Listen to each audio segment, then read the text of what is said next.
Galera, sejam bem-vindos a mais um debate. Geralmente nosso queridíssimo Edu começa essa intro, mas estamos com um convidado aqui que vai entrar no lugar dele. E hoje a gente tem bastante assunto, tá? Tem um vídeo do Felca que tá viralizando, um assunto muito importante sobre a adultização das crianças. A gente vai discutir a fundo isso. Também teve notícia do GTA, não é bem notícia, mas o CEO falou, né, de algumas novidades em relação a preço e coisas assim. E também tem um tweet importante que eu tuitei e o Kogu também. Eu achei as ponderações dele muito interessantes e a gente vai discutir isso no final do episódio também. Assim como a gente, Kogu também é parceiro da Alura, nossa queridíssima parceira aqui que nos ajuda, e a gente vai falar inclusive disso no final do episódio. E com uma matrícula na Alura, todo mundo sabe, você tem acesso a todos os cursos, então muito obrigado, Alura, por participar e vamos ao episódio.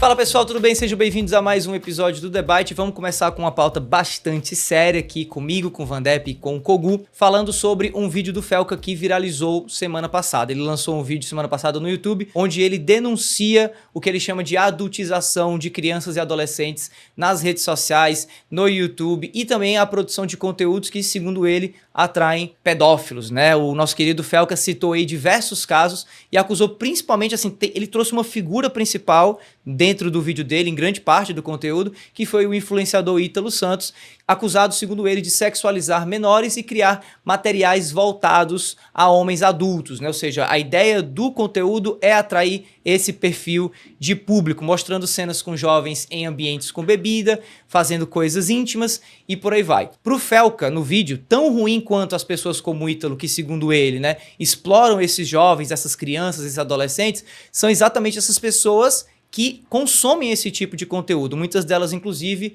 pedófilos, né? Assim, é um vídeo bastante pesado do ponto de vista do conteúdo, mas que eu acho que o Felca fez um trabalho muito, muito legal de apresentar de uma forma que você consegue assistir o conteúdo inteiro, entender o assunto e ainda assim, de certo modo, sacar a percepção do Felca sem o vídeo ser só opinativo. Ele acabou sendo informativo também. Você chegou a consumir o vídeo também, Kogu? Você chegou a dar uma olhada nesse conteúdo? O que é que você achou aí da posição do Felca e também do que ele trouxe nesse vídeo que viralizou? Eu assisti, e assim, é um vídeo difícil de assistir, mas é muito importante porque no Brasil, e em outros países também, mas eu tenho a vivência do Brasil, esse tipo de coisa é indiretamente normalizada ao longo do tempo, então é terrível lidar com isso, porque a gente tem uma série de chavões no Brasil, né? A gente tem aquele chavão clássico, meninas envelhecem primeiro, né? Ficam maduras primeiro, então isso é uma forma de normalização. A gente que cresceu nos anos 90, via aqueles comerciais na TV que eram essencialmente adultizações de crianças. O tio da Suquita, né? Essas coisas. Sabe, às vezes a sandalinha da Xuxa e tal. Então, essas são coisas que entram no âmago das pessoas e o problema da normalização é que os pais, que agora, quem estava nos anos 90, nos anos 80, viraram os pais, eles acabam reproduzindo padrões sem perceber. Porque se você perguntar para os pais que trazem isso, que trazem a criança para a internet para fazer um tipo de coisa, eles vão falar que isso é um absurdo. Que isso é, nossa, pelo amor de Deus. Não tem intenção aí, né? Exato, mas eles acabam por normalizar, trazendo isso. E é muito preocupante. Aí você vê a internet julgando crianças como se fossem adultos e essas crianças vivendo, pensando que são adultas, que não são mais crianças, né? Essa coisa de renegar a infância de forma indireta é muito dolorosa, cara. É muito complexo isso, muito triste. Eu acho um contexto importante do vídeo, né, que vale a pena todo mundo assistir, até ele tá com 3 milhões de views a mais do que quando assisti ontem à noite, tá uma doideira. Então até o episódio sair deve estar com muita view mesmo, muito bem feito pelo Felca. Eu acho que é um contexto, ele até fala no começo do vídeo, a gente vai começar com os negócios não tão sérios, aí depois vai entrar, em todas as palavras, em pedófilos, né, na pedofilia generalizada e liberada pelas plataformas. E o que eu gosto do Felca, cara, é que ele leva a sério.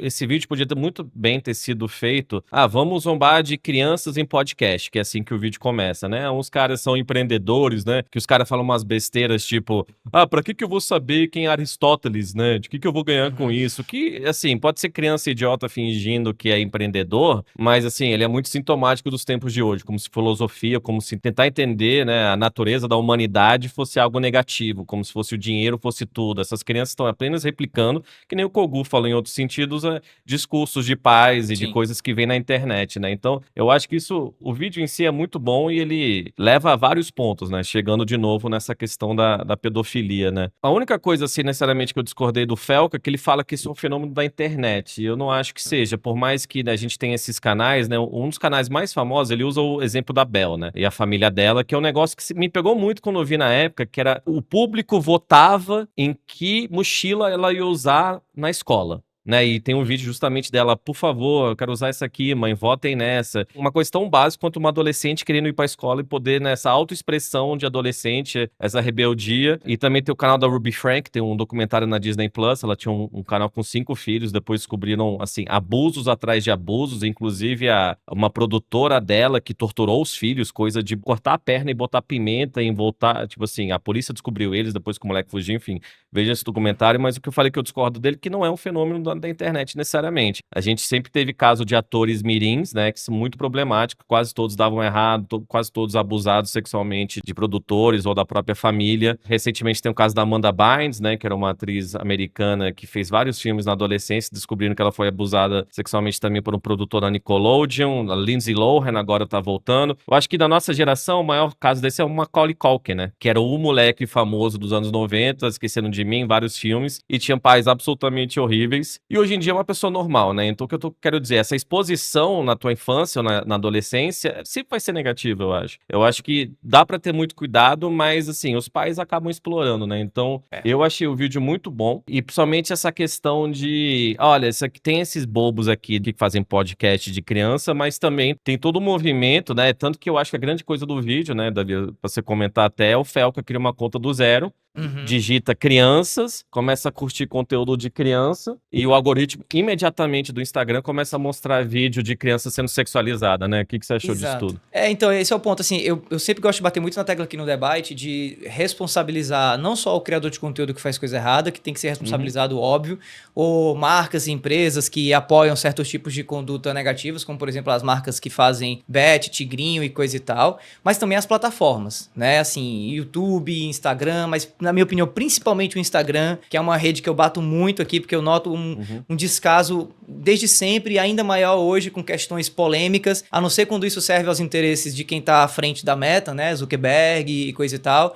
Então, assim, eu acho que a gente tem que responsabilizar todo mundo, mas TikTok também, mas enfim, a TikTok é uma parada um pouco mais complexa de a gente entender quem tá por trás e tal. Mas o Instagram em si, eu acho que ele já poderia ter feito um trabalho muito, muito maior do que faz hoje em dia, de controlar, de conter, de diminuir a exposição de crianças na plataforma. Uma coisa é impedir que mamilos apareçam, outra coisa é impedir que coisas, às vezes, tão piores quanto, tão ruins quanto, acabem passando... Que mamilos.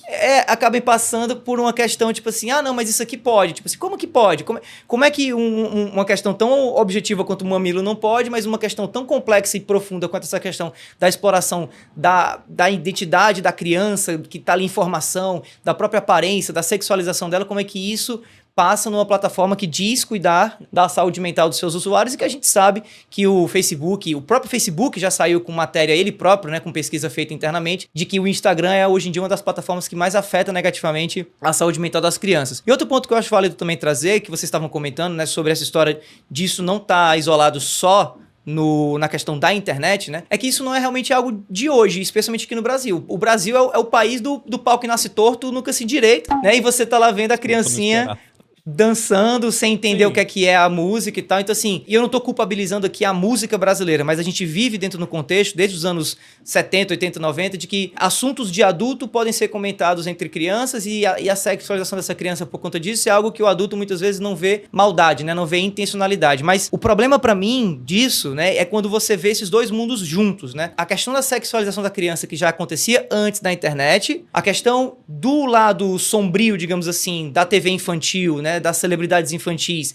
que antigamente ficavam no mundo da televisão e era algo para poucos, né? Eram poucas celebridades infantis, e agora você vê esses dois mundos se chocando, né? Isso é algo até que o Felca traz no vídeo dele, assim, que uma coisa é quando a TV sexualizava a criança, mas agora a gente vê praticamente pais e mães que são usuários de redes sociais aproveitando os seus filhos, explorando os seus filhos para poder eles próprios criarem, digamos assim, os seus impérios de comunicação, como é o caso da mãe da Bel, que é a grande vilã dessa história, que a própria Bel, inclusive, ainda hoje não entende muito bem sobre isso, né? O próprio Felca mostra em alguns trechos ali ela defendendo a mãe, sem entender que, na verdade, quem estava de fato explorando ela, e quem sabe lá na frente isso aconteça, é a própria mãe, como a própria Larissa Manoela, que é uma celebridade infantil, já meio que acordou para isso, para o quanto a mãe e o pai, né, e tal, exploraram a imagem dela, continuam explorando, inclusive, ainda hoje, tentando ganhar em cima disso, assim. Como é que tu observa essa parte, Kogu, do casamento desses universos, assim, do fora da internet com dentro da internet, e como isso hoje no Brasil talvez ganhe uma proporção ainda maior do que ganha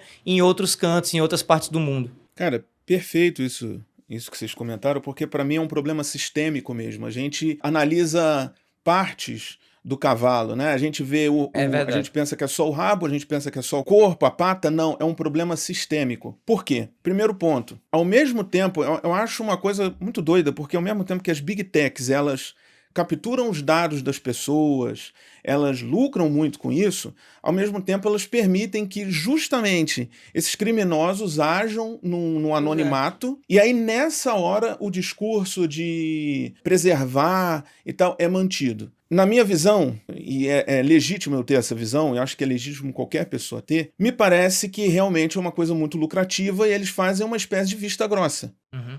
E talvez isso vá cada vez mais suprimido, vai se suprimindo. E ao mesmo tempo, a internet, ela é um potencializador de coisas, né? Porque eu tenho para mim que muitas pessoas que jamais se interessariam por esse tipo de conteúdo acabam sendo ativadas, acabam sendo despertadas quando encontram essas coisas, sabe? Porque ao longo do tempo tem um elástico sendo esticado na internet em que temas que eram absurdos, que a gente achava uma coisa horrível no passado, é de certa forma normalizado hoje em dia. Porque o excesso de exposição, eu creio que normaliza assuntos que deveriam ser punidos e nunca tratados como uma coisa normal. E aí, justamente no Brasil, você citou, tem a boquinha da garrafa, tem essas coisas, já é uma coisa muito antiga. E esse discurso ele fica muito numa moralidade também, mas ele nunca tem uma coisa prática. E esse é um grande problema do Brasil. Tudo cai no moral. Atualmente, a gente vive uma certa inversão de moralidade que a gente aceita com muita tranquilidade os vendedores de sonhos, que tem tantos aí, que vendem golpes,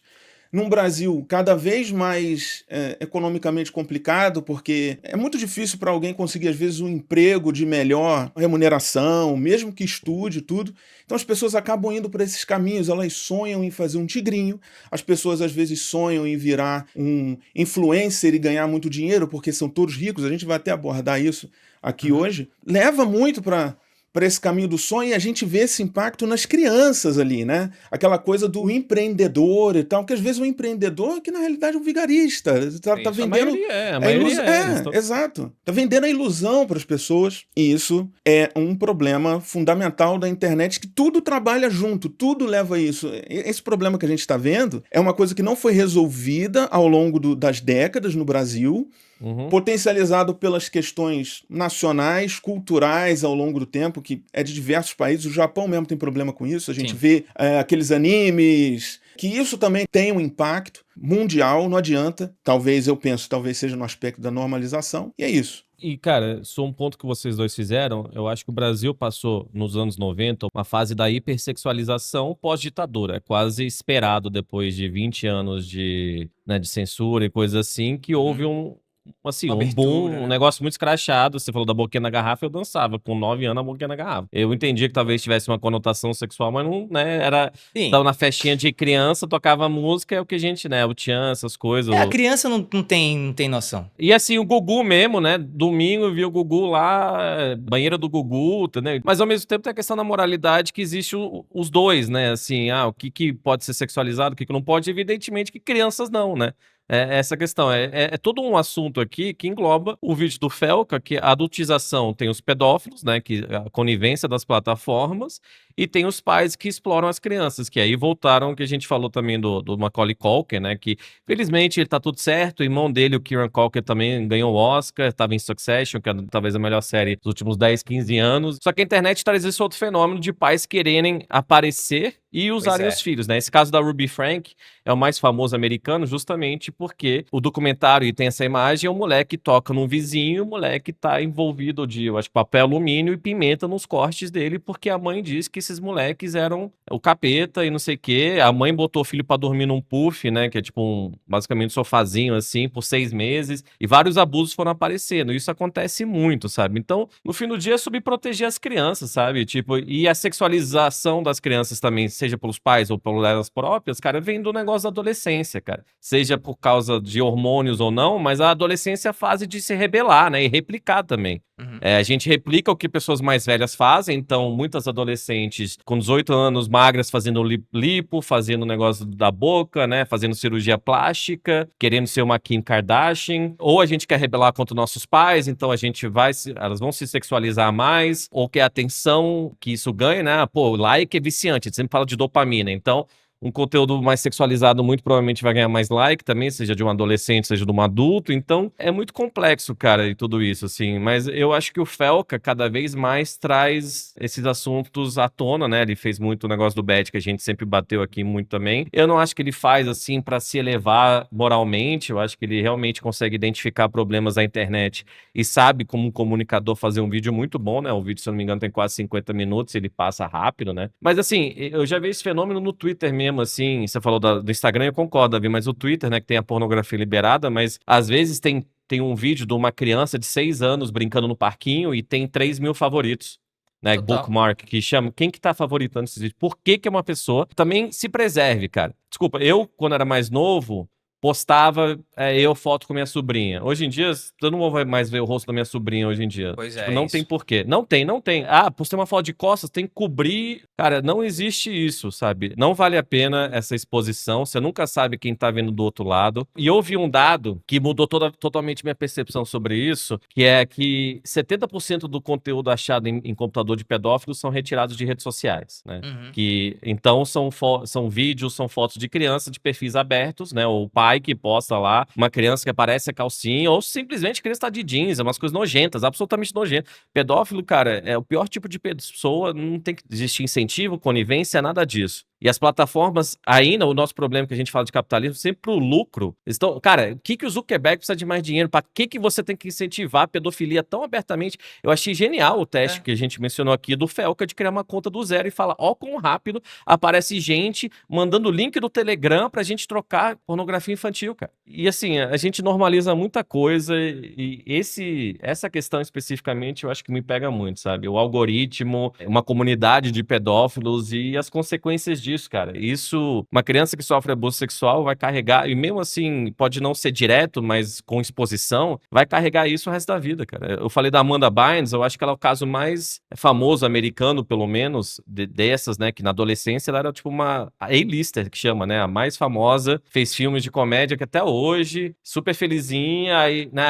ficou feia, aí depois descobriram que o produtor da Nickelodeon também tem um documentário sobre isso, abusava sistematicamente, botava as crianças para mexerem com pepino, filmava pé, caindo gosma no pé, sabe, umas coisas absolutamente nojentas, e esses pedófilos são uma comunidade que tem muito poder, muitas vezes, eles estão enraizados e eles conseguem, né, sei lá, tomar controle das coisas, cara, mas eu achei absolutamente nojento tudo isso, cara, e me pega muito, sabe. Também tem um documentário na Netflix, eu falei desse da Disney Plus, mas tem um chamado Bad Influence, que é justamente sobre um grupo de adolescentes, que, sabe, grupos de adolescentes no YouTube, né? E eram de verdade, mas tinha uma mãe que controlava eles e sexualizava eles. Botava os caras, 12 anos tem que beijar. E tem relatos da mãe prendendo os filhos e acordando, e a mãe tá em cima das crianças.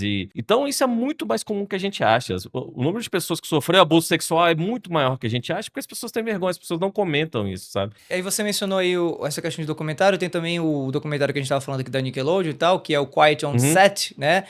Mas que aqui no Brasil ele tá dito como o lado sombrio da TV infantil. Ele tá no HBO Max, pra quem quiser conferir, eu acho que vale muito a pena, porque ele fala do Nickelodeon, que é um canal que, sem dúvida nenhuma, teve muito mais repercussão nos Estados Unidos e tudo, mas que aqui no Brasil também teve, assim, tem muita celebridade pra criança hoje em dia que foi formada pela Nickelodeon e que hoje em dia são pessoas, infelizmente, são adultos, infelizmente, completamente quebrados financeiramente, quebrados emocionalmente também por conta da exploração que executivos e pessoas pedófilas, inclusive, que faziam parte da equipe da Nickelodeon, acabavam praticando com essas crianças. Então, assim, é realmente um caso muito trágico, mas é um caso que a gente tem muita responsabilidade e muita vontade de trazer aqui no debate para poder trazer esse olhar profundo, mais sério, mais responsável sobre um trabalho muito bacana que o Felca tá fazendo de expor isso no canal dele e que eu espero que acabe virando também moda, para que a gente tenha canais que trazem esses conteúdos que às vezes são conteúdos sensacionalistas, às vezes são conteúdos de fofoca, comecem a trazer mais conteúdos que realmente importam e conteúdos que tragam pautas profundamente importantes para a sociedade, de cunho jornalístico, inclusive, como o Felca fez. Para mim, isso foi um trabalho de jornalismo muito bacana e que a gente é acostumado a ver na TV aberta, mas que hoje em dia, infelizmente, especialmente pra galera jovem, a TV aberta não chama mais atenção. Então, pra mim, esse vídeo do Felca parecia uma matéria do Fantástico, só que feita no formato de internet. Então, eu acho isso um negócio muito legal pra poder trazer essa informação pro grande público que hoje em dia não assiste mais TV, mas que tá no YouTube consumindo conteúdo que às vezes não vale muito a pena, enquanto esse conteúdo que vale a pena perde views, entendeu? É difícil fazer um vídeo assim, empreender, né? A cara dele, ele sabe botar o tom e você vê que ele tá levando super a sério. E é o que você falou, Davi, o jornalismo, né? A gente teve o PH aqui para discutir o estado do jornalismo de games e no geral, tá em falta. A gente aqui não é necessariamente jornalista, mas eu sempre tive essa paixão, estudei bastante jornalismo aqui, e é o intuito do programa, informar, opinar. Isso. E não gastar tempo de quem tá assistindo, né? A gente sempre fala da disputa pelo tempo aqui, é isso. Tem que ter substância no conteúdo, né? E por isso que a gente traz um cara que nem o Kogu aqui. Tem uma coisa que me preocupa, porque a gente desassocia as Big Techs de lei. As Big Techs, elas se tornaram uma espécie de estado paralelo em que a lei... E a lei, naturalmente, ela vem de um estado, ela não atinge as Big Techs. Então, se é um indivíduo fazendo algo assim, a polícia vai em cima. Mas no contexto das Big Techs, não. Se elas decidem não revelar os dados dos envolvidos, acabou. E vai ficar por isso. É sempre a polícia correndo atrás de rastros que o criminoso deixou quando essas empresas gigantescas, maiores que muitos países, poderiam simplesmente dar esses dados. Então, acho que o vídeo que o Felca fez, ele é importante porque ele rola dentro desses, praticamente, monopólios, dentro dessas empresas de tecnologia gigantes, rola lá dentro e alerta as pessoas. Mas o grande ponto disso, a coisa que me deixa chateado, é que, ok, a gente sabe que isso é reprovável, a maioria das pessoas nunca achou isso bom, mas o que a gente faz com esses criminosos que vão desaparecer? Se a conta for banida, eles fazem outras. O que a gente faz? Então, no vídeo, ele trouxe um ponto muito bom, que é denunciar, que é jogar a lei em cima disso. Porque senão é o lucro pelo lucro. E vai continuar tendo, então, porque é só você ver a quantidade de like, como o Van Depp falou, quantidade de like que isso gera e de engajamento. E assim, o povo às vezes acha que eu tô sendo paranoico ou trazendo política, mas quando uso o termo oligarquia, né? Porque tem gente que assiste. Isso é importante até que você assiste o debate, às vezes a gente tá falando não para quem assiste sempre, porque às vezes a gente deixa de repetir um bom argumento, porque já usamos, mas aí alguém que tá vendo o episódio pela primeira vez, ou vendo a gente pela primeira vez, acha que a gente não pensa nisso, mas o teu ponto é absolutamente correto, Kogu. Essas empresas têm mais poder que o próprio governo dos Estados Unidos. Eu acho que o Trump tá na mão deles. A gente sempre fala da inauguração do Trump, justamente, que tinha Zuckerberg, Elon Musk, o CEO da Google, o CEO do TikTok, Jeff Bezos, tipo, isso é a definição de uma oligarquia e dessa aglomeração do poder. E, cara, a Meta é mais influente e tem mais poder que... E a Google nem se fala. E o Elon Musk, né, o amigo do Davi, todo esse... Desculpa.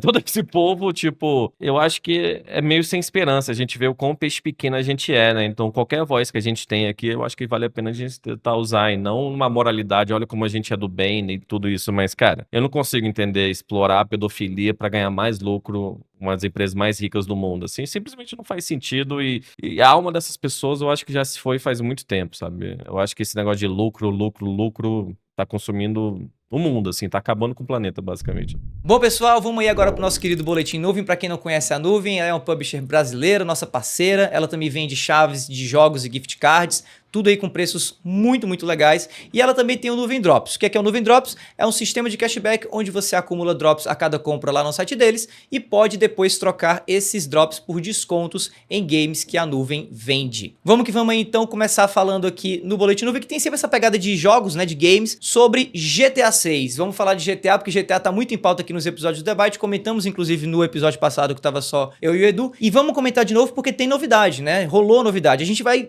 continuar trazendo bastante bastante de GTA porque eu acho que agora a própria Rockstar e a Take-Two, né, que são as empresas por trás do GTA, vem começando a aumentar aí a máquina do marketing, da divulgação e tal, porque agora já é bem a terceira vez, se eu não me engano, que o CEO da Take-Two, o Strauss Zelnick, tem dado entrevistas pra mídia falando do maior lançamento de todos os tempos aí, o GTA 6. Dessa vez em uma reunião com investidores, que obviamente depois vazou para a imprensa, a Take-Two, dona da Rockstar, deu novos indícios aí de quanto o GTA 6 vai custar mais ou menos. O Strauss Zelnick disse que o preço final de GTA 6 vai ser anunciado um belo dia, mas que esse anúncio vai ser feito pela própria Rockstar futuramente, tá? Ele não adiantou necessariamente nenhum valor específico, mas o que chamou a atenção a ponto de virar notícia é que ele disse que a Take-Two e consequentemente a Rockstar tem uma preocupação muito grande em cobrar um valor que eles sintam que vai refletir a qualidade do jogo. Pode parecer óbvio, mas pra mim não é. Eu quero saber o que é que vocês acham disso,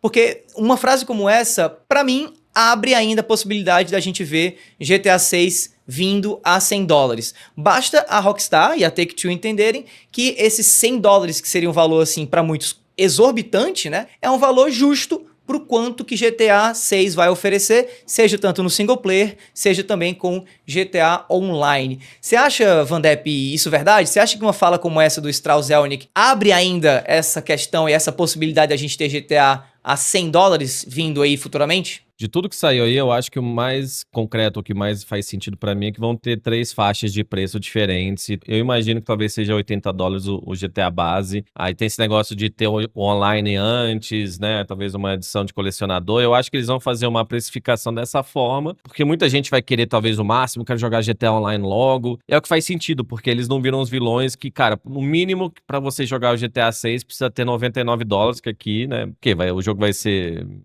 R$800, R$1.000 um jogo, o preço base no GTA não dá, tá ligado? Então, eu acho que faz sentido eles fazerem isso, até pela demanda do jogo. Ah, você quer pagar mais, tá disposto a pagar mais, a gente dá um negocinho a mais aqui. Talvez não seja nem nada, que nem o Death Stranding 2 que eu comprei pra jogar 48 horas antes, tinha uns itenzinhos a mais e só. Mas eu paguei pra jogar antes. Se tiver uma edição que você consegue jogar antes de um lançamento mundial, algo assim, eu acho difícil, tá? Porque se eu sou a Rockstar, eu quero dropar tudo ao mesmo tempo, né? Aí eu acho que muita gente ia comprar. Vale contextualizar que você está falando aí de um vazamento que veio de um leaker chamado Millie A, né? Que disse que GTA 6 já tá com a estratégia de vendas aí definida, vai vir com 3 valores, o valor base sendo de $80 e os valores mais caros, incluindo aí edições especiais e tal, vão trazer como um dos diferenciais um acesso antecipado ao GTA Online. Assim, esse leaker já vazou informação verídica antes, ou seja, informação que se concretizou, mas em relação a essa informação especificamente, logo depois que ele vazou, ele foi lá e apagou o post, e aí ninguém sabe se significa que ele assumiu que estava errado, ou que era já a Rockstar meio que indo em cima do cara, falando assim, opa, essa aí você não pode postar não, porque isso aqui realmente talvez seja verdade. O que você acha aí, Kogu? Faz sentido pra você GTA vir com 3 preços diferentes? Faz sentido GTA vir custando $100? Se GTA vier por R$800, você acha que a Rockstar consegue entregar qualidade suficiente pra justificar esse preço? Caramba, eu acho que vai por esse caminho mesmo. Os $80 já são uma realidade. Acho que eles vão seguir nisso e vão oferecer outras coisas. Justamente pelo tamanho do jogo, eu creio que tenha muita coisa para ser oferecida, especialmente se for algo de cunho cosmético, né? Eu acho engraçado quando eles falam que vai ser um valor justo, mas assim, é justo pra quem, né? Porque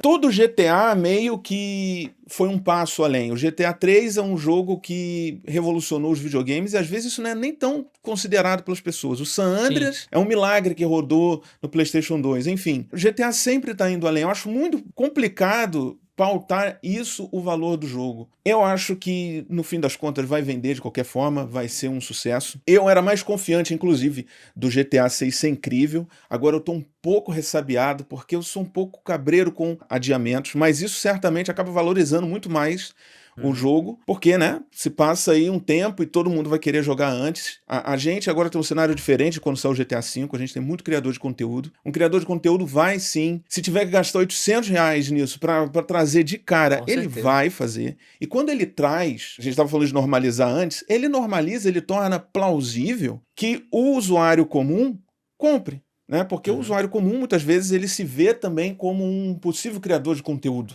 Sim. mesmo que não tenha os números disso. Então vai vender, vai ser um sucesso, tenho absoluta certeza disso. Vai ter muita gente hateando, claro, mas eu acho que vai ser um fenômeno tipo Switch 2, sabe? Que foi caro, ninguém concorda com o preço, mas vai comprar e vai ser nisso. Agora, se GTA 6 der muito certo, ele vai calar qualquer crítica dizendo que não vale a pena. E isso vai afetar outros jogos, certamente, que a gente espera deles pelo mesmo preço. Eu acho que é um fenômeno ainda maior que o Switch, né? Sai mais console da Verdade. Nintendo que sai GTA hoje em dia, cara. É essa a questão, né? Vão ser quase 13 anos.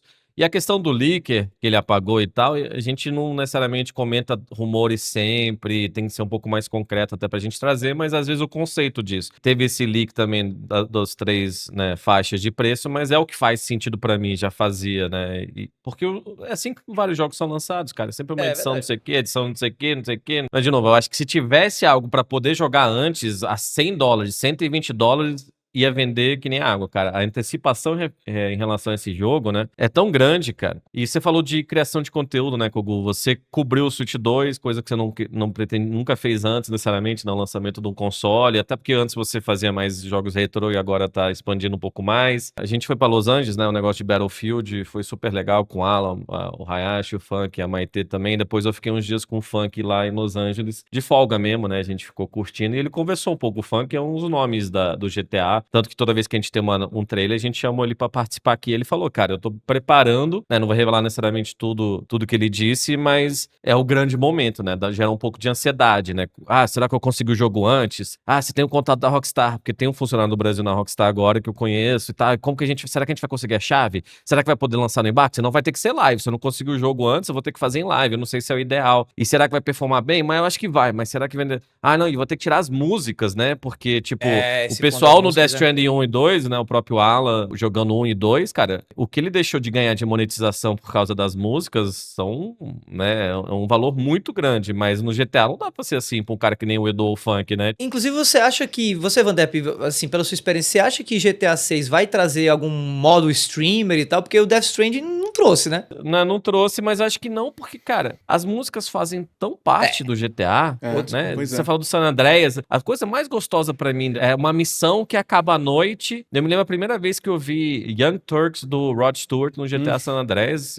Eu tinha 15 anos, 16 anos. Dirigindo à noite, assim, foi uma experiência tão única nos jogos, porque eu joguei o primeiro GTA que era de cima, né? Mas não fiz uma missão quando eu tinha 13 anos naquele primeiro GTA. E dirigir, né? Eu sempre falei das corridinhas, que eu sempre joguei online também com o pessoal. Dirigir no GTA V é uma física tão gostosa que, cara, eu fico quase com pena. O que um streamer vai fazer? Ou um youtuber? Ele vai desligar a rádio o jogo inteiro? Então, não sei, um modo streamer, eles vão botar uma rádio só sem negócio de... Sem copyright, assim. Sem copyright, isso é horrível, porque, cara, é tão Los Angeles, né? Eu tava justamente com o Funk, todos os comentários, o Funk fez um vlog do hotel que a gente ficou lá, que é um hotel que eu queria ficar muito tempo, ele topou ficar, foi super legal. E muita gente parece que reconhece, o Funk mesmo falou, cara, todos os comentários são sobre isso, e é meio manjado pra gente que já veio aqui, mas pra eles deve ser impressionante, até porque o GTA V vende esse sonho, né? No online você compra uma casa, eu tinha uma casa perto do hotel onde eu fiquei, uma casa grande no GTA, né? Então você fica, nossa, então as músicas fazem tão parte do negócio que, cara, quase seria legal. O Rockstar não ganha tanto dinheiro, por que você não paga para os vídeos dos streamers poderem ser monetizados com a música? Por que eles não pagam no bolso deles? Imagina a percepção positiva da comunidade de streamers e do público deles se eles puderem ver os vídeos e o pessoal monetizar. A gente, até o próximo assunto vai ser sobre monetização, né? E esse negócio que o pessoal tem com o criador de conteúdo. Não, você tem que ganhar o máximo, tem que ser o mínimo, né? Tem que ser pouco. Então, a experiência do GTA é tão relacionada à música, cara, que é o que eu tô mais afim. A gente até conversou aqui, né? O que vocês estão esperando do jogo? As missões de, tem que ir lá dar tirinho. Não, eu quero dirigir à noite sem pressa e fazer umas missões que você faz entregas. É o que eu faço no Death Stranding 2, tá ligado? Então, eu acho que como criador de conteúdo, a gente sempre vai discutir isso. O povo acha que a gente traz muito a pauta de GTA, mas, cara, e você acha que vai atrasar, ou Kogu? Ou qual que é o teu sentimento em relação a isso? Bom, eu sou da mesma opinião do Edu no último debate, né? Se atrasar, melhor ainda, porque, né, a monetização é melhor. E eu joguei todos os GTAs em live e tive que mutar. E aí, o que eu fiz? Eu tive que jogar 2 vezes. Eu tinha um save pra live, eu tinha um save pra off, pra curtir a música. Porque senão eu engoli o jogo a seco. Só que se você vai comprar na Steam, por exemplo, uns GTAs antigos, hoje em dia, eles não têm mais várias músicas. Você tem que baixar um mod com as músicas. Estão eliminando Sério? as músicas. Estão eliminando. Tipo, As GTA Vice licenças City... estão indo embora. É a licença, né? As músicas de Michael Jackson, por exemplo, desapareceram. Que é uma coisa que, inclusive, daria um debate inteiro pra falar do quão burro é isso. Porque eu lembro quando eu joguei GTA V, eu fiquei ouvindo as rádios lá o tempo inteiro. Tinha um monte de música. Eu ouvia fora do GTA, tá? A rádio. E tinha música que eu não conhecia, eu fui atrás. Isso gera muita coisa. Isso que eu ia falar, o GTA, eu acho que determinou o gosto musical pra muita gente. Tem a própria West Coast, que são músicas só da Califórnia de rap. Eu sei muita gente começou a ouvir rap por causa disso. Eu mesmo, nessas playlists que eu jogava online, eu cansava, desculpa, de ouvir a voz do Hayashi, desse povo que eu jogava.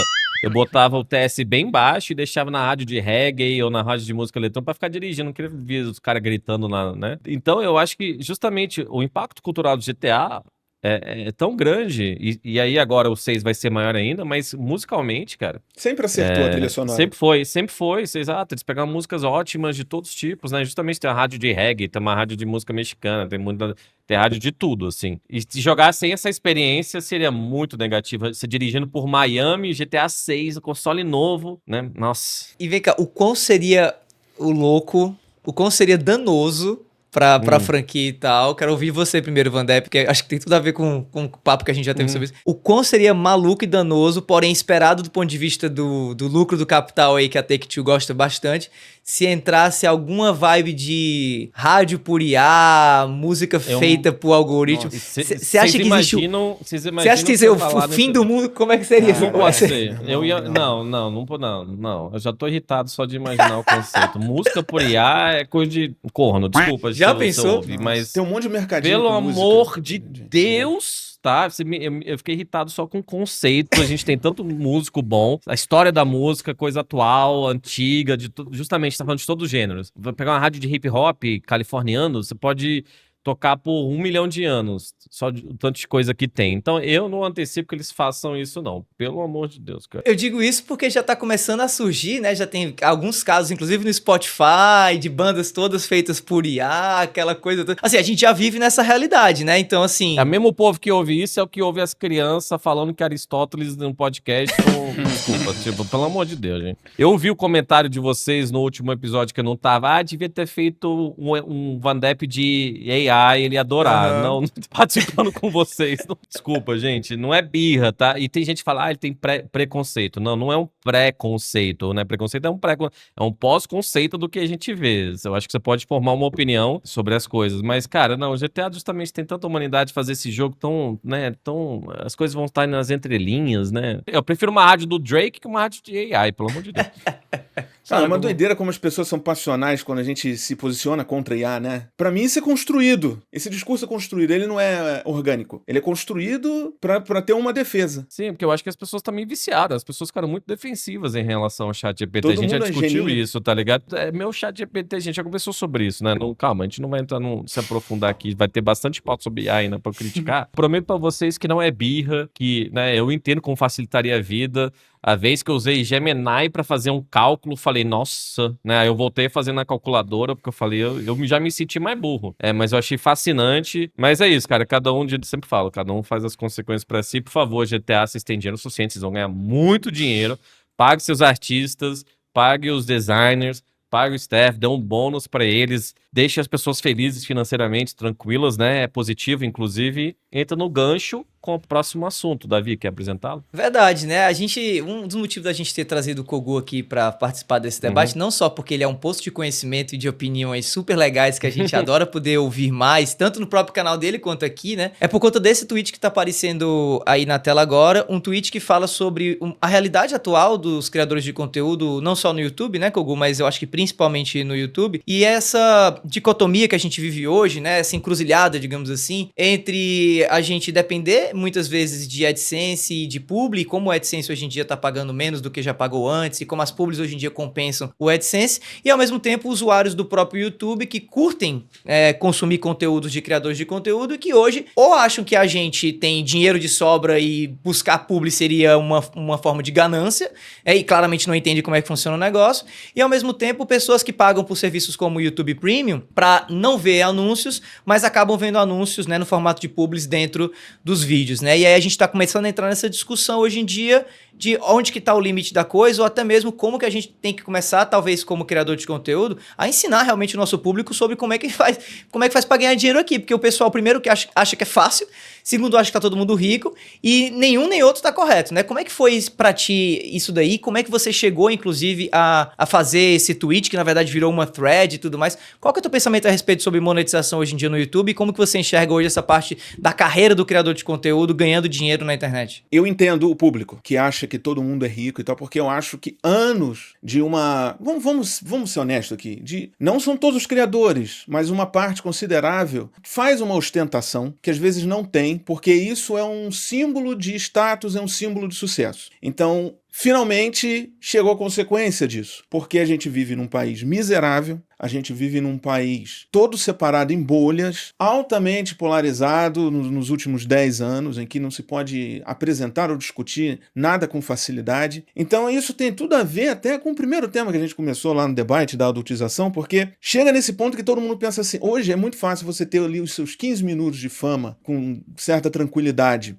A gente tem ferramentas e talvez por isso a IA é tão defendida, porque ela facilita, ela corta muitos profissionais, né, que criariam aquilo, e qualquer pessoa pode supostamente criar conteúdo. E aí todo mundo pensa, olha, eu posso me tornar aqui um criador de conteúdo, eu vou ficar rico rapidamente, e então essa pessoa conseguiu isso de maneira fácil. Por quê? Porque as pessoas agora estão cercadas de tigrinho, algumas pessoas são pegas pelo tigrinho, mas tem tantas outras fazendo, parece fácil para o público, então essa ostentação, acho que esse é o preço. Agora, também eu compreendo o público que não é de obrigação de ninguém entender como funciona. Mas o que eu não entendo é que o público é muito mais próximo de um criador de conteúdo do que uma pessoa da televisão. E eu já conversei com pessoas e elas acham que não, um profissional de televisão trabalha muito, ele chega cedo lá para gravar, sai tarde, mas isso não existe com um criador de conteúdo. E é bom que todo mundo esteja se colocando como um trabalhador, ó, tô aqui trabalhando, tô criando, fazendo 1000 coisas sozinhos para o público entender. Mas ainda assim, ainda mais em videogame, estamos jogando,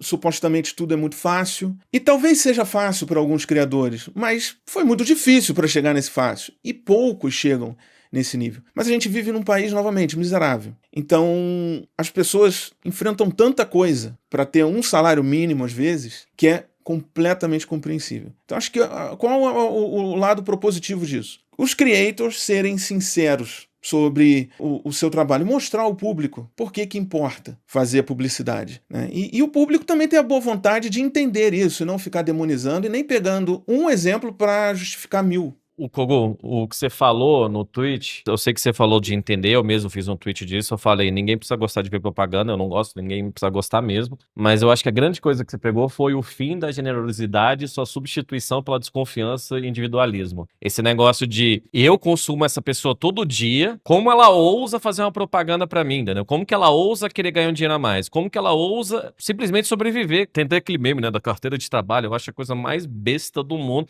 Inclusive, já falei desses caras que são falsos empreendedores ou vêm criticar, me chamar de comunista. Cara, é o famoso odeio o jogo, não odeio o jogador.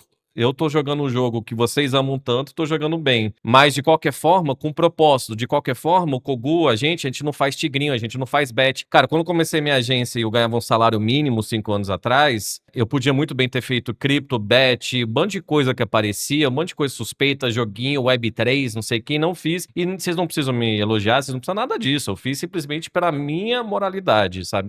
Então, criticar alguém que faz uma EBAC, uma Lura, alguma coisa assim, eu só acho que não faz sentido. E esse ponto, essa frase do Kogu me pegou muito, muito, que é o fim da generosidade, assim, de eu adoro essa pessoa, eu consumo essa pessoa, mas eu não quero que ela esteja bem. É muito estranho. Vocês até devem ter visto aqui no debate, eu não estava no último episódio, o Edu não está aqui, a gente gravou, ficou sem, o Davi viajou, eu viajei, o Edu viajou. Esse aqui não é o nosso emprego principal, de qualquer forma a gente trabalha nisso todo dia nosso grupo a gente está conversando sobre isso, né? O Davi também está movimentando as coisas, escrevendo nosso roteiro, nossa pauta, falando com o editor, trabalha muito, Davi, seja aqui, seja nos outros trabalhos, e não existiria sem a nuvem, que no começo, e não existiria sem a Lura. E aí houve uma resposta ao meu tweet, que eu falei isso, então o projeto não deveria existir. Como assim? Então a gente não pode... E você vê, a gente faz menções curtas, sem aprovação das empresas, né? A gente Eles confiam em nós para fazer da melhor forma. O Kogu mesmo trabalha com a Lura há muito tempo, e se vocês forem ver os vídeos dele, ele dá outra pegada, ele tem Momento Alura, que é um negócio justamente que eles pensaram para não ser tão maçante ou repetitivo. Então, de novo, você não precisa gostar de propaganda. Só que assim, tem que normalizar. Ou as pessoas vão pagar pelo conteúdo, ou vai assistir uma propagandazinha. E tudo bem, a gente tem plataformas de stream que justamente você paga e também tem propaganda, né? Amazon Prime, a gente criticou isso, cara, mas assim, vocês estão falando do Jeff Bezos contra o Kogu. Pelo amor de Deus, assim, em questão, né, de tipo, cara, esse cara tem todo o dinheiro do mundo. O Kogu tá aqui, por exemplo, tentando ter uma vida digna para cuidar da família dele, a gente também, sabe? Prosperidade para mim é proteção, dentro do capitalismo mesmo. Se você ganha um dinheirinho, você pode proteger as pessoas da sua vida, você pode dar uma dignidade para tua mãe, para quem seja, né? Eu tento cuidar da minha família nesse sentido também. Eu acho que é muito isso, cara, que sempre me pegou. Foi essa vontade de não ver uma pessoa bem. De novo, se a gente não tivesse patrocínio, a gente ia ter que cobrar de quem assiste. E muito provavelmente não ia fazer mais sentido pro Edu. Eu tiro o dia da sexta-feira para me preparar pro debate. Antes, às vezes, eu trabalhava muito menos. Eu começava meu descanso, só respondia as coisas que já estavam ativas, não adiantava eu começar uma campanha numa sexta, porque, né? E eu adoro fazer isso. Isso aqui é muito importante para mim e pra minha carreira, mas assim, sem a Nuvem, sem a Lura e os outros parceiros que passaram por aqui, e a gente não ganha de rios de dinheiro com esse projeto não, cara. Não ganha.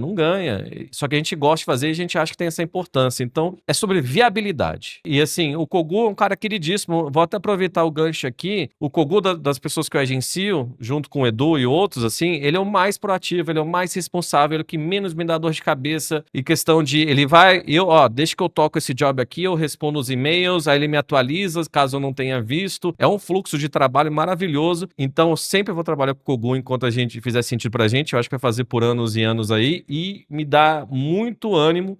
Todo o job que eu faço pra ele, eu acho que me dá mais prazer, desculpa, às vezes, do que fechar algo pro Ala mesmo, que uma comissão maior e tal. Cara, o Kogu usa esse dinheiro pra comprar equipamentos, pra cuidar da família dele. E aí você quer que ele não, que ele fale não pra Lura? Ele já falou não pra Beth. Por que ele vai falar não pra uma escola de tecnologia, cara? Só porque vocês cansaram de ouvir as mesmas marcas, né? Ah, Insider já trabalhou com a gente aqui, beleza. Tipo, cara, o pessoal tem a estratégia deles no YouTube. Mas, de novo, não precisa gostar. Se não quiser entender, mas aceita, cara. Sabe, a gente não cobrou um centavo do nosso público aqui. Eu sei que muita gente viraria membro aqui, cara. E obrigado por isso, vocês são foda mesmo. Nosso público é foda pra caralho, sem exagero. Eu acho 2 pontos importantes. Primeiro, a coisa mais fácil do mundo é você pular uma publi num vídeo no YouTube. Tipo assim, se você quiser, você pula. O ideal é que você não pule, obviamente, mas se você quiser, você pula. Então, primeiro tem esse aspecto do... É fácil, não tem problema nenhum. Mesmo que você pague YouTube Premium e tudo mais, dá tudo certo e tal. Existem anúncios, especialmente nos Estados Unidos, que o YouTube coloca, quando você não paga YouTube Premium, que eles não são puláveis. Aí pra mim já é uma outra discussão, sabe? Mas anúncio de dentro de vídeo, você consegue pular com uma relativa facilidade se você quiser, mas o ideal é que você não faça isso exatamente por tudo que a gente falou até agora. E eu acho que é outro ponto interessante também que a gente precisa trazer como sociedade, e eu acho que criador de conteúdo tem que entrar nessa discussão, porque nós hoje em dia somos parte dessa formação da cultura do jovem, da criança, do adolescente, do adulto dentro da sociedade como a sociedade do Brasil, é a gente começar realmente a falar sobre essa cultura da doação, cultura do apoio, né? Doação não quer dizer esmola, doação quer dizer você olhar o trabalho de uma pessoa, reconhecer que aquela pessoa ali está fazendo um trabalho que muitas vezes depende de você ajudar, e você lá ajudar essa pessoa, não necessariamente porque você, digamos assim, pode, mas porque você quer, né? Então, assim, eu conheço muita gente que acompanha projetos pequenos no YouTube ou acompanha criadores de conteúdo em outras plataformas, que às vezes, mesmo sendo uma pessoa de uma classe não muito abastada, mesmo sendo de classe média, média baixa e tal, a pessoa apoia o criador de conteúdo porque, primeiro que ela se sente, digamos assim, identificada pela luta da pessoa, tem uma empatia muito grande, mas também por um outro aspecto de cultura que eu acho legal a gente começar a cultivar no nosso país, que é essa cultura da gente celebrar a pessoa que trabalha com aquilo que é a paixão dela, sabe? Existe muito brasileiro, e eu acho que eu me incluo nesse ponto também, que a gente às vezes aceita alguns trabalhos que a gente não necessariamente gostaria de estar trabalhando, gostaria de estar fazendo, mas a gente faz pelo dinheiro, porque a gente precisa pagar as contas, porque a gente precisa sustentar a nossa família, a gente precisa fazer os corre, né? Como a gente diz. Beleza. Mas também existe uma porcentagem significativa de pessoas que hoje em dia está tentando buscar trabalhar com aquilo que às vezes não dá tanto dinheiro assim, mas que dá para a pessoa um senso de pertencimento, uma felicidade de estar fazendo, uma realização. E eu acho que isso tem que ser celebrado também, sabe? Eu, pelo menos, quando assisto, por exemplo, a um vídeo do Edu ou a um vídeo do Kogu, eu consigo ver claramente que ali são duas pessoas que estão fazendo aquilo que elas gostam de estar fazendo, sabe? Independente se elas precisam ou não, independente do momento de vida que elas estão em relação a ganho financeiro, eu gosto de acompanhar essas pessoas e eu gosto de apoiar essas pessoas porque eu sei que elas estão fazendo aquilo ali porque elas amam fazer, porque tem uma paixão por trás daquilo ali. E é claro que essa paixão também envolve trabalho, também envolve esforço, também envolve sacrifício. Então eu acho que se a gente começar a celebrar, digamos assim, esses exemplos, a gente começa a contaminar as pessoas por um lado positivo.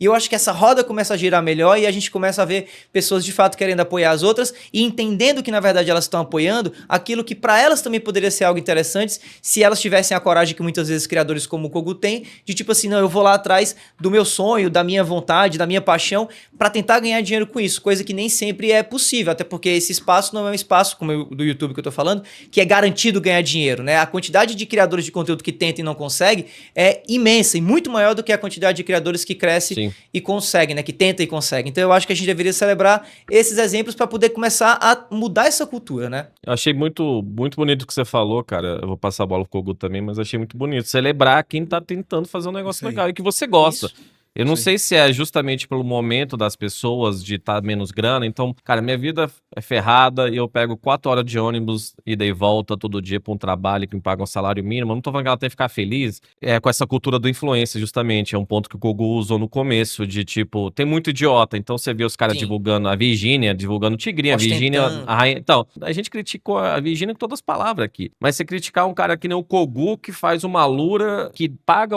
mais que o AdSense, talvez, ou pelo menos uma parte, né? Muitas vezes, às vezes é 60%, 70% de um criador de conteúdo são os ads. A gente fala aqui que o projeto não existiria, não é porque a gente quer ganhar dinheiro só com isso aqui. É porque a gente tem custos. A gente paga um editor por todo episódio e ele faz um baita trabalho, obrigado, Holter, e recebe o valor justo. A gente paga contador, a gente paga um monte de coisa. Exato, a gente tem um custo alto com o contador todo mês, impostos, então eu até comentei isso no meu tweet depois que alguém perguntou. Cara, a gente tem gastos que o AdSense às vezes não paga. Seja de contador, editor, ainda mais quando a gente fica um episódio sem não faz um episódio, aí tem menos visualização porque não tem um convidado grande, cara, o AdSense no Brasil não paga, não fecha as contas do debate, entendeu? Então vai muito além da gente querer ser remunerado pelo nosso tempo, que é um trabalho, né? E por isso, de novo, que às vezes a gente vai ficar sem episódio, por isso que às vezes vai ter alguém que não vai participar, cara, porque eu tava em Los Angeles fazendo um trabalho, um negócio de Battlefield, né? O Davi viajou também, o Edu tava aqui na Retrocon trabalhando bastante. E assim, de novo, não é, parece, bando de influenciador, não, aceita. É isso, é o fim da generosidade, assim, de, cara, eu gosto dessa pessoa, eu quero vê-la bem. É uma celebração de alguém que tá tentando viver uma vida além né, de 1984, George Orwell, Big Brother, lá você entrando e, tipo assim, você na fila pra simplesmente ser mais um, sabe? Alguém que tá tentando botar a personalidade dele no mundo. Eu gosto de debate porque eu posso falar, sim, às vezes, de política, eu posso dar minhas opiniões mais sinceras, que eu posso ter uma plataforma que eu construí com meus 2 colegas aqui, que não, desculpa, Kogu, o nosso queridíssimo Edu, mas que eu construí pra poder falar do meu trabalho, falar das minhas ideias. E eu sou muito grato por todo mundo que assiste, cara. Eu acho um milagre o debate, mas mesmo assim tem muito trabalho por trás. Então, é isso. Quando vocês veem a gente falando de Alura ou Nuvem, qualquer outro patrocinador aqui, cara, entenda, mas a gente tenta fazer de forma, né, curta, direta. E sempre, esse eu acho que o maior desgaste que eu tenho com patrocinadores, aí não tô falando debate, clientes, cara, vamos tentar fazer do jeito do criador de conteúdo, confia que essa pessoa é responsável, porque o lado das agências, eu entendo, tem muita gente que some, muito criador de conteúdo que não faz um negócio bem mal feito, mas assim, o Kogu, por exemplo, o cara tem crédito, quase todas as empresas que a gente trabalha, assim, elogiam ele a ponto. Todo mundo, cara. A gente fez 2 vídeos dedicados com 2 agências que eu trabalho, a Tel Games e a GMD. O Kogu tocou os e-mails. E eu sei que as pessoas vão voltar a trabalhar por causa disso também, além dos resultados. Então, cara, tem muita coisa que vai por trás desses patrocínios. Se essa pessoa divulga besteira, é uma coisa, né? Mas não sei se você quer complementar, Kogu. Assim, eu trabalhei 8 anos sem estar monetizado. Eu sei muito bem qual é o valor do dinheiro. E você não é de família rica, né? E você não é de família rica. Imagina, esses 8 anos eu tava na favela fazendo conteúdo. Exato, isso. É bom, importante você falar. Sim, agradeço muito ao público que aguentou ali, né? Porque aí quando eu passei a monetizar, eu consegui arcar com o aluguel fora da favela, porque a minha internet tinha sumido, a energia faltando todo dia. Foi por uma necessidade para manter o trabalho vivo, porque eu cheguei à conclusão que eu amo esse trabalho, né? Às vezes a gente não pensa. Se a gente ama, a gente tá fazendo, a gente não pensa. Hoje eu tenho essa... Vendo o tanto que eu aguentei, tanto os obstáculos, os desafios. Mas assim, eu não tenho estrelismo, sabe? Eu fui lá, eu fui conversar com as pessoas que estavam criticando mesmo. Eu fui, vem cá. Aí eu falei, o que você sugere? Eu cheguei para um cara e falei, o que você sugere de resolver isso? Para você ficar ideal para você. Ele falou, bom, o YouTube tem que pagar mais. Aí eu falei para ele, ok, o YouTube não vai pagar mais, mas eu vou te dar uma opção. Você paga uma mensalidade para que você assista. O que você prefere? Pular 1 minuto e 20 de comercial ou pagar R$250? É isso aí. Aí ele falou, não, quem tem que pagar é o YouTube. Eu falei, ok, então se o YouTube tem que pagar, você quer uma emissora de televisão que internamente vai selecionar o que você pode assistir. Isso. O que, por N razões, às vezes não profissionais, às vezes por coleguismo e tal, vai reduzir o escopo de coisas que você poderia assistir. A gente já tem isso. Você está satisfeito? Aí falou, não, mas imagina se um Uber... Aí ele começou a fazer comparações com o Uber. Eu falei, ok, cara, mas assim... São mercados completamente diferentes, sabe? Você está consumindo conteúdo, você só tem que pular um anúncio. É diferente do Uber, você não vai andar de graça no Uber. Isso. Você não vai, tipo, vou sentar aqui de graça e vou. Não vai. É uma outra lógica de serviço. O Uber é transporte, o Uber é uma necessidade. E YouTube é entretenimento, né? Me preocupa um pouco porque, novamente, eu entendo por que isso acontece. Mas se isso se torna a norma do pensamento, se a precarização é justificada, a gente não está afetando os gigantes que fazem tigrinho. A gente não está afetando, às vezes, o que eles criticam nas entrelinhas. A gente está destruindo a possibilidade de talvez, 80% dos criadores brasileiros de fazerem isso, porque tem um ponto na criação de conteúdo que as pessoas esquecem, que muita gente não tem as finanças organizadas. E aí ele mistura o recebimento dele com o investimento nessa empresa, nesse canal que ele está criando. Então ele come menos para ter uma câmera melhor. Ele não está recebendo um salário. E aí, sem mais nem menos, uma plataforma acaba. Se uma plataforma muda as regras, todo aquele dinheiro acabou. E essas pessoas não têm aposentadoria, essas pessoas brigam em casa, às vezes elas têm jornada dupla. O cara, eu já conheci criador de conteúdo que era motorista de ônibus, e ia fazer conteúdo e vai justificar isso para a família, que eu tô comprando aqui aí uma câmera, um jogo e tal, o cara faz o vídeo e falha, porque os vídeos podem falhar. Isso. Às vezes você tem certeza que aquele vídeo vai dar certo, ele não dá, então você tem que justificar isso à sua família. E você tem que estar aqui com um sorriso aqui, apresentando. Quem faz live, então, live é uma das coisas mais difíceis que tem, porque você tá ali aberto para qualquer um te achincalhar. Um grande problema de live, tu faz a live e não recebe nada. Nada. É o momento da Twitch. Eu senti isso muito na época. Hoje em dia, aqui, que tá um pouco mais bem aceito, e tá remunerando bem com contratos padrões, tá? O pessoal daqui, quase todo mundo conhece.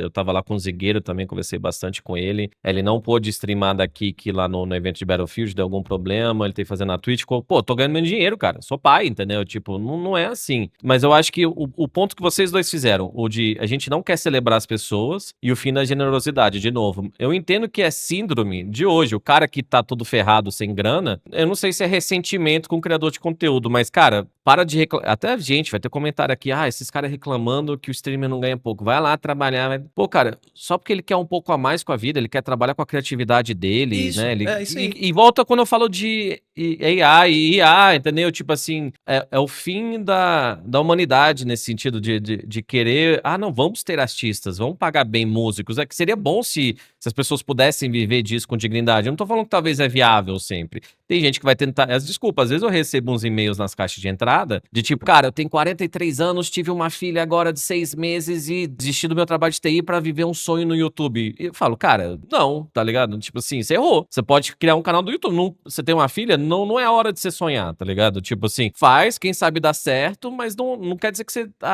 meu sonho é trabalhar com... Eu sei, eu fico feliz, muita gente quer que eu agencie eles. Acho que eu sou um mágico que simplesmente vou na...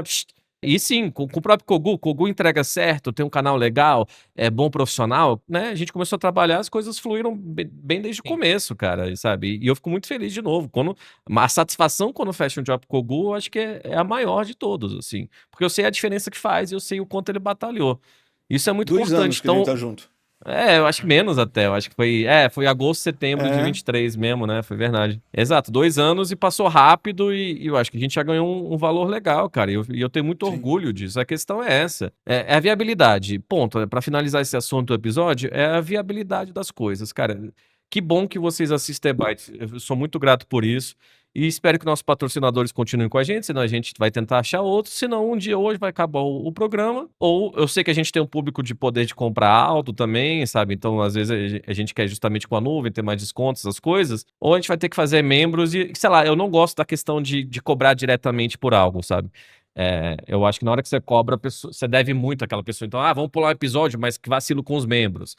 Não sei o que, a gente quer descansar, tô viajando, não sei o que. Não, é que nem por isso que eu também não cobro nada fixo de ninguém. Eu não quero que ninguém me cobre, sabe? Tipo, eu trabalho com comissão por isso, porque eu sou dono do meu tempo e dono do meu nariz. Isso é uma bênção. Eu só quero fazer um pedido porque certamente aqui quem tá vendo o episódio, vai ter alguém que vai franzir a testa, que vai, esses caras aí... Muitos, sabe? Eu quero fazer um pedido diretamente a você, então. Do jeito que você achar justo, apoie quem você assiste. Porque essa profissão, muita gente não sobrevive à queda. Eles não conseguem criar um legado para o futuro tendo sucesso, porque o sucesso é um pico de acertos. E vai fazendo uma linha, esses picos.